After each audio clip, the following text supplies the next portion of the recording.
riesgo-rendimiento, donde el subyacente no tiene una distribución normal. Y eso es un trabajo que estamos haciendo con una colega mía de la India.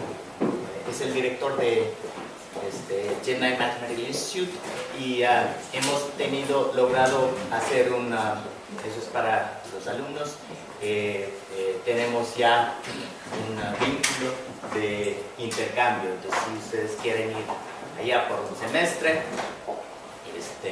en Chennai Math Institute y además de Indian Statistical Institute, puede ir ahí. Eso ya tenemos. Ok, entonces la primera parte voy a hablar un poco sobre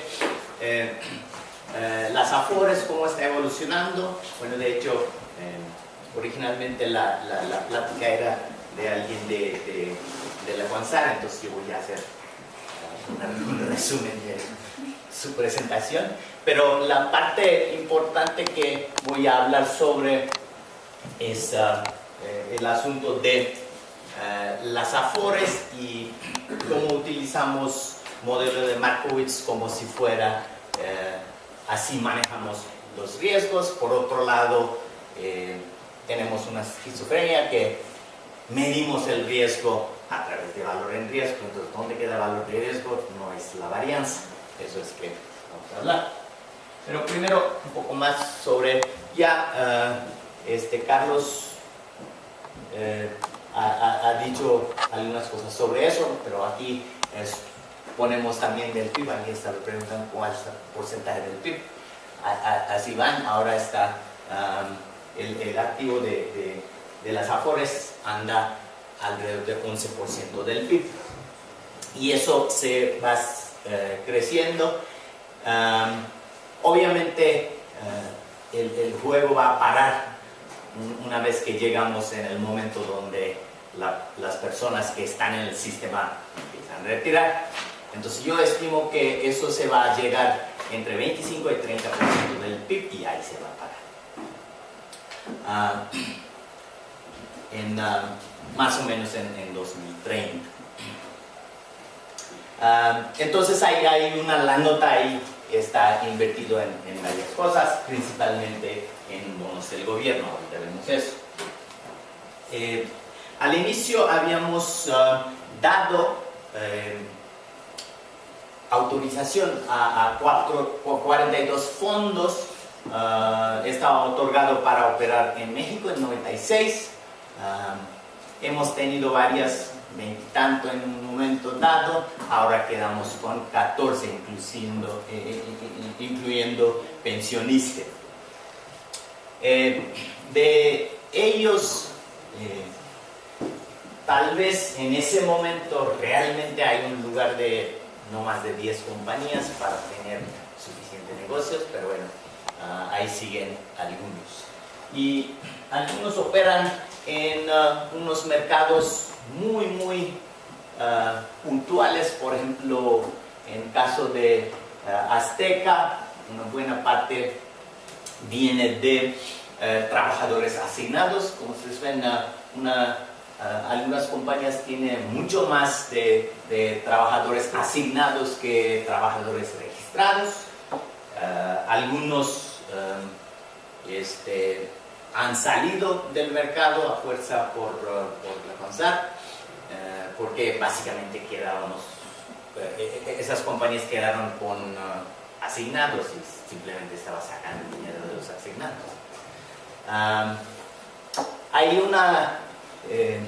una compañía muy distinta, es de pensionistas, donde no hay ningún asignado, por razones obvias hasta ahorita. Y espero que Alex viene para platicar con nosotros sobre pensionistas. El no ha aparecido, eso me preocupa.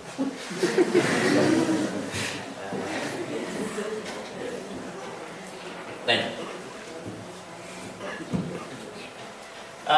la parte no se ve muy bien, porque desapareció. La parte, si vemos la distribución de los derechohabientes en el sistema, aquí está su ingreso como múltiples del salario mínimo, y como ustedes ven que la gran mayoría está debajo de, mayor de 50% está debajo de 3 salarios mínimos. Si llegamos a 4 salarios mínimos, estamos hablando de 70 y tanto por ciento. Y eso está por cada Afore. Como ustedes ven, si llegamos a 3 salarios mínimos del sistema, 72% está debajo de eso. 4 salarios mínimos, 82%. 5 salarios mínimos, ya llegamos a 87%. Entonces, la gran mayoría de la gente están en ingresos muy bajos. Y el problema que vemos es de una buena parte de esas personas no van a alcanzar una pensión que llega a más de 30-40% de su ingreso, de su último sueldo. Entonces, no estamos hablando de un sistema que se da una pensión digna. Yo odio esa frase, ¿verdad? La pensión que tiene algo que ver con su ingreso antes de su jubilación, y la razón es muy obvia. Estamos apartando 6.5% más la parte de aportación del gobierno, y eso no alcanza mucho. Y al menos tiene que ahorrar 10% o 15% de su sueldo. Y eso se ve en otros países, por ejemplo, en el caso de Chile es 10%, otros países en la región también es mucho más allá de ese 6.5%. Eso hace una diferencia muy grande. Y aún peor es que hemos prometido, en caso del IMSS, un salario mínimo garantizado, y en caso del ISSSTE, 2 salarios mínimos garantizados. Y eso... La del IMSS está como 30% arriba del salario mínimo. Madre. La pensión mínima garantizada en el IMSS está como 30% arriba del salario mínimo, ¿no? Sí, bueno, un salario mínimo de 97. Así es. Un salario mínimo de 97. Entonces, y sabemos de hecho una buena parte, tal vez la mitad, no va a alcanzar esa cifra cuando jubilan esas personas. Ahora más o menos sabemos en qué camino están esas personas. Y entonces, obviamente el gobierno tiene que llenar ese hueco. Y con una tesista hicimos algunas proyecciones para ver cuánto el gobierno debe de apartar para llenar ese hueco. Y eso obviamente depende del rendimiento en el futuro, etc. Pero bajo varios escenarios puede ser entre 1% del PIB hasta 2.5% del PIB. Y eso es bajo el nuevo esquema donde supuestamente hemos resuelto el problema de no tener dinero suficiente, etcétera, etcétera. Y hasta este momento el gobierno no ha hecho absolutamente nada para llenar ese hueco. Y eso es una preocupación muy grande, porque recuerda que eso sería forever, ¿no? Porque viene el nuevo sistema, así será. Pero en esa plática yo voy a enfocar sobre la inversión de los fondos. Si vemos cómo era la cartera de inversión en 1998, básicamente era bonos del gobierno y bonos del gobierno. Había un pedazo de bonos privados, etc. Pero las restricciones eran tanto que no había, tenía que tener AAA menos para ser calificado por ese fondo, y por lo tanto no había tantos instrumentos en el mercado, y eso fue un problema grave. Ha cambiado radicalmente la cartera Sin embargo, la deuda gubernamental sigue siendo más de la mitad de la cartera. Ahora tenemos deuda privada a nivel nacional, tenemos renta variable internacional y renta variable nacional. Eso sí ha cambiado, sigue siendo importante la parte de participación del gobierno. Un argumento que también me preocupa a largo plazo es el siguiente: si paró el juego para las personas que ya están jubilados y el gobierno tiene que seguir pagando a esas personas, ¿de dónde viene ese dinero?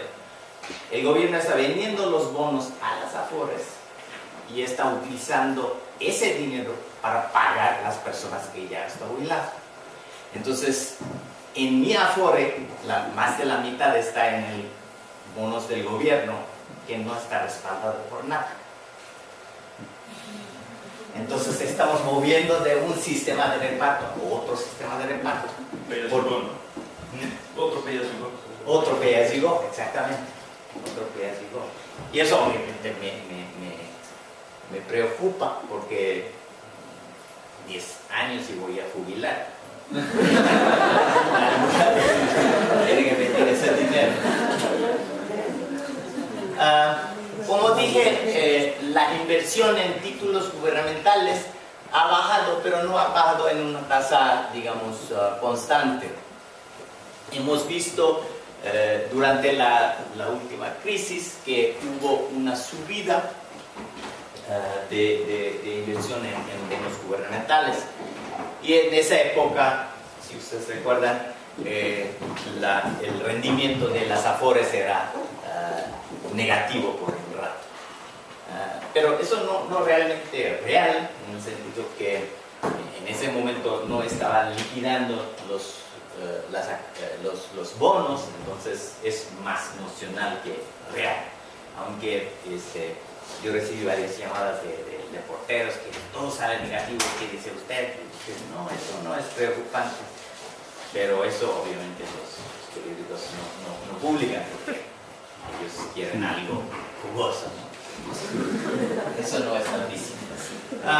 Como dije, si vemos la parte de bonos gubernamentales, ¿qué porcentaje de los bonos de diferentes plazos manejan las CIEFORES? Bueno, de 0 y 1 año, 12%, no es tan grande. Pero si vemos, por ejemplo, bonos del gobierno de 5 a 10 años, 70% de eso está bajo el control de una CIEFORE o otro. Entonces, básicamente ellos mueven el mercado. Si ellos hacen algo en ese mercado, ahí se sube o cae. Y si vemos 10, 20 años, bueno, la realidad mayor a 20 años no hay tantos instrumentos.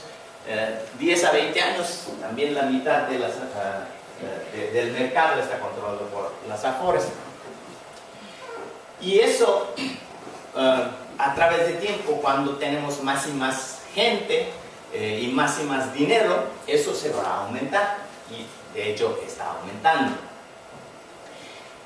Y si no podemos profundizar ese mercado de largo plazo, eso sería un problema grave. Y cuando viene el mercado de rentas vitalicias realmente operando, ahí va a ser aún más grave. Entonces, tenemos que promover más la parte de ese mercado.